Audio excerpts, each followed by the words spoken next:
प्रेम सहित मिलकर के बोलिए जयकारा।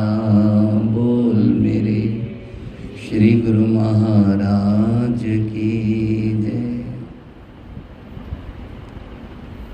सौभाग्यशाली गुरुमुखों, सभी गुरुमुखों के लिए हमारे प्राणधन श्री सद्गुरुदाता दयाल जी महाराज ने प्यार भरी शुभ आशीर्वाद फरमाई है।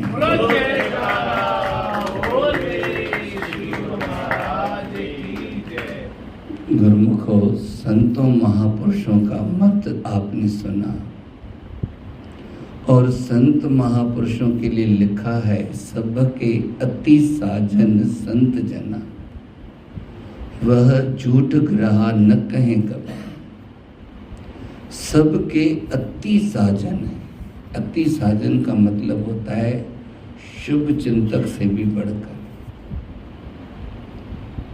उनसे कभी झूठ मुंह से नहीं बोला जाता। तज भ्रांत, मन में से सभी भ्रांतियों का त्याग करके हृदय धर संत ग्रह, हृदय में संतों के वचनों को ग्रहण कर सो समय अब ही अब ही अब ही, वो समय अब है अब है अब है। और जिस जिस महापुरुष ने भी अपने जीवन काल में, चाहे वो सतयुग में हुए, चाहे त्रेता में हुए, चाहे द्वापर में हुए, चाहे अभी कलयुग में, लाभ लिया है तो गुरु वचनों को ही हृदय में धारण करके। भजन बहुत सुंदर सुर ताल में हम बोलते हैं, गुरु वचनों को रखना संभाल के, एक एक वचन में गहरा राज है। हकीकत यही है कि सतगुरु वचन जैसी चीज दुनिया में और कोई नहीं है। और जिसने ये चीज धारण कर ली अपने हृदय के भीतर, उसने तो फिर सतगुरु की कृपा भी पा ली, क्योंकि वचन ही कृपा का प्रोडक्शन करता है। जो वचन मानता है उसके पास कृपा बनना शुरू होता है, जनरेट होना शुरू हो जाती है। और जैसे ही सतगुरु की कृपा हमारे ऊपर बरसने लगती है, हमारे अंतर्मन की अवस्था स्वयं में बदल जाती है। ऐसे पुराने इतिहास भी हैं, आज के इतिहास भी हैं। आपने कल ही श्री परमहंस अद्वैत मत अमर ज्योति शुभ ग्रंथ का भोग डाला है। उसमें एक बहुत सुंदर प्रसंग आता है। जब हमारे पंचम पातशाही श्री सद्गुरुदाता दयाल जी महाराज पहली बार बदोमली में जाकर, जबकि वहाँ श्री गुरु महाराज जी भी नहीं थे, दो महात्मा जन थे, उनके नाम मुझे याद नहीं, स्वामी दयानंद जी थे और एक दूसरे थे। उनकी पावन संगति में गए और वो पावन शुभ संक्रांति का दिन था। शेखोपुरा से गए थे, अपने दोस्त के साथ गए थे। और जैसे ही उन्होंने वो वचन सुना, वहीं पर उन्होंने नामदान की दीक्षा भी ली।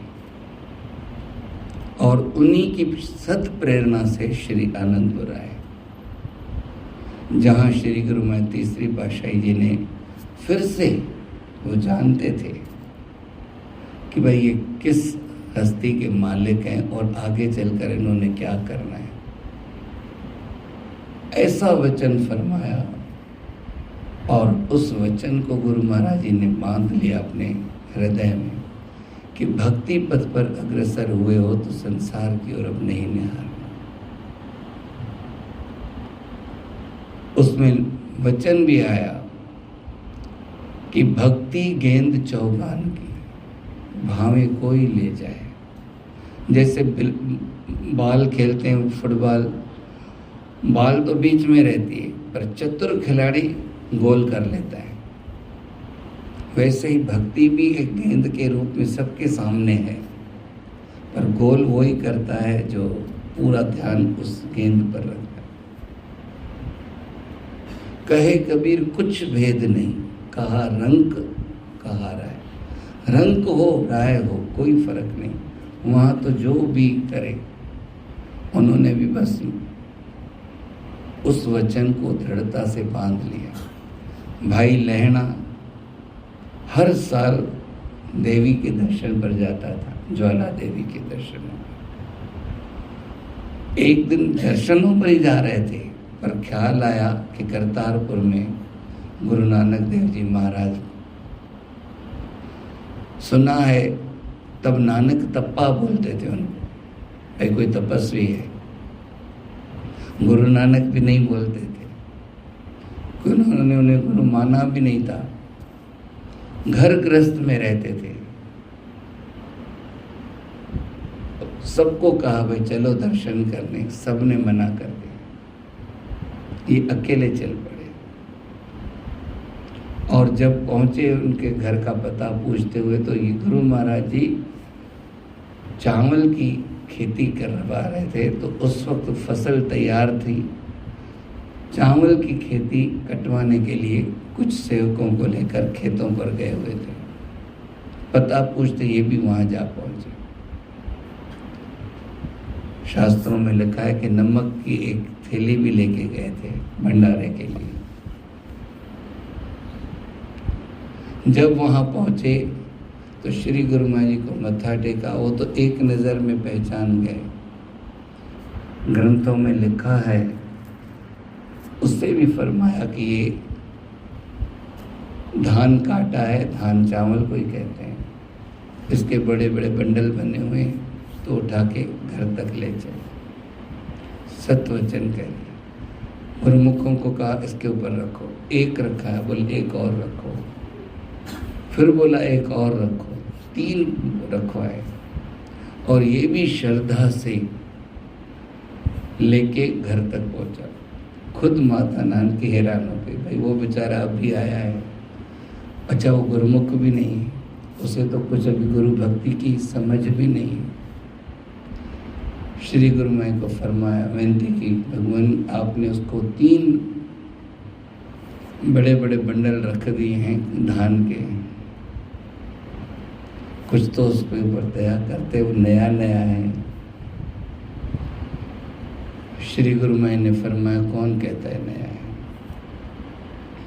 दूसरा, हमने इसके ऊपर कोई ये 3 बंडल थोड़े ही रखे घास के धान, हमने तो इसके ऊपर त्रिलोकी का छत्र रखा।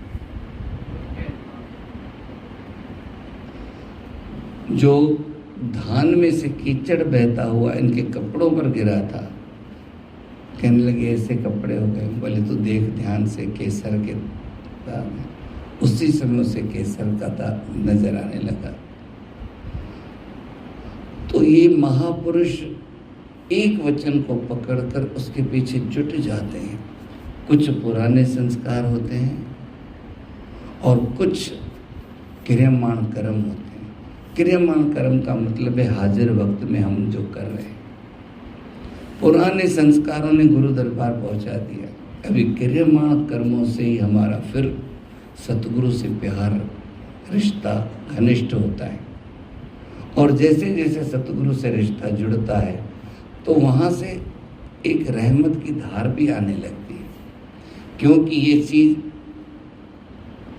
रूहानी चीज़ है, इंसान की बनाई हुई नहीं है। जैसे उसके साथ हमारे दिल के तार जुड़ते हैं, वहाँ से कनेक्शन शुरू हो जाता है और प्रभाव आना शुरू हो जाता है। सच बताओ, हम कहीं भी हों, सिर्फ आंखें बंद करें, ध्यान में गुरु महाराज जी का तस्वर आ जाए, दिल में कितनी खुशी और हल्कापन आ जाता है।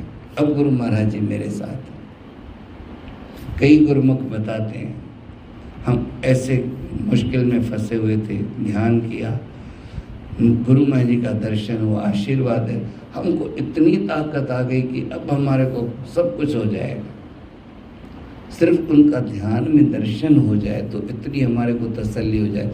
तो जो गुरुमुख उनसे जुड़ा रहता है, सब मिसाल सुनाए, काकभूषुंडी का वर्णन सुनाया कि मुझे वो शंकर भगवान ने उसे फरमाया था, मुझे वो इंसान अच्छा नहीं लगता जो गुरु का अपमान करता है। लहणे का मिसाल आपने अभी सुना भी, यहाँ भी आया। खुद देवी ने फरमाया कि मैं भी गुरु घर की दासी, सतगुरु सचखंड का वासी। गुरु पूजे जो बिस्वा 20 यानी 100 का 100%, 20 बिस्वे गुरु का मन माने, सो सेवक परमेश्वर की गत जाने। 20 बिस्वे का मतलब है कुछ भी उसमें मीन मेख न हो, लेश मात्र भी।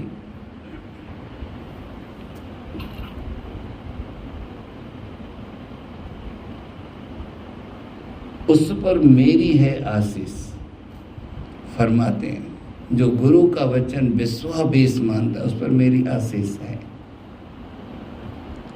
तभी तो दुनिया मान देती है जो गुरु की सेवा कमाता है। फिर वचन आपने सुना हनुमान का भी।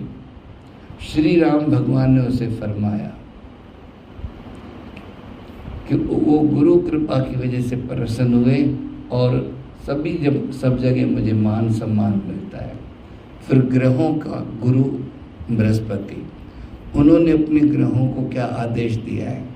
गुरु सेवक को दुख न देना, सदा ही उनकी मदद करना। करते हैं ऐसी जगह पर भी आकर ये ग्रह गोचर भी सेवक की मदद करते हैं।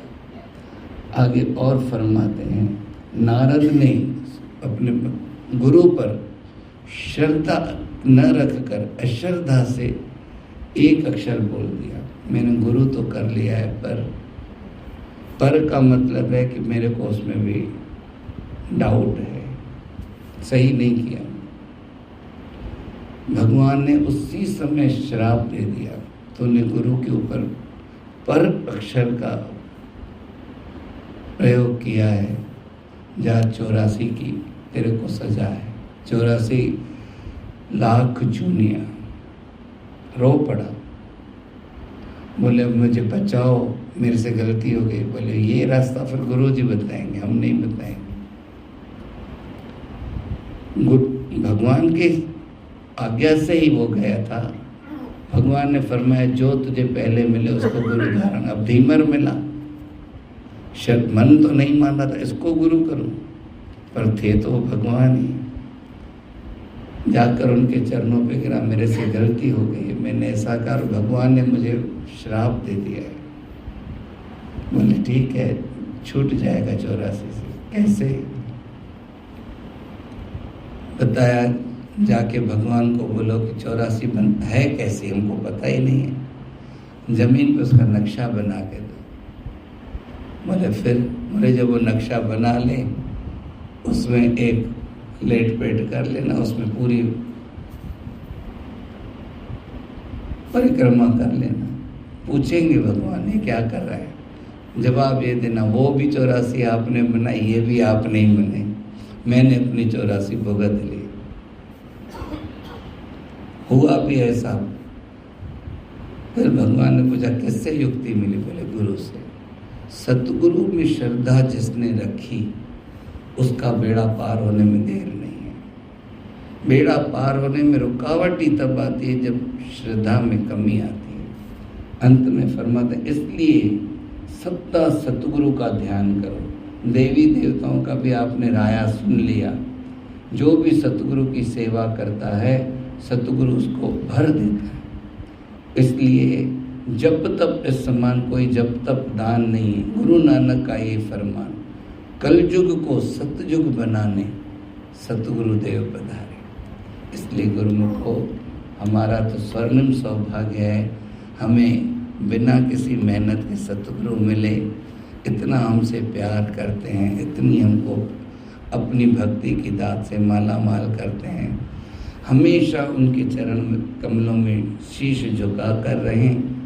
और आज ये वर्ष का हिंदू वर्ष ही अगर देखें तो मनाना चाहिए, अंतिम दिन है।